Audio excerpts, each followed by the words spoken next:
Okay. I hope you're able to see the screen. Okay. So, look at it from 2018 and 19.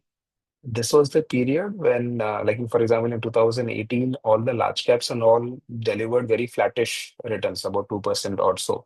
And the broader markets corrected anywhere between 3% to like 15-20%. 2019, again, nothing exciting. There were flattish single digit returns. And then came that quarter of 2020, between Jan to March 2020, when markets corrected close to about 40% approximately. Now, now let's take an example of two investors. One investor invested in 2018, and the second investor invested in 2020 March when the markets corrected.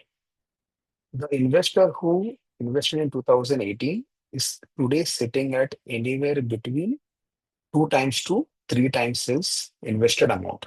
So, which is less than, so in about 5.5 years, he has made that kind of money, close to about three times his invested amount. Now, for the investor who invested during the fall of March 2020, he's sitting anywhere between five to five and a half times.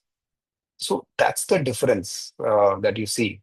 That, during, like, for example, on a long-term basis, when you see your SIPs, your periodic lump sum investments will generate those nominal GDP kind of returns, anywhere between say 12 to 15%.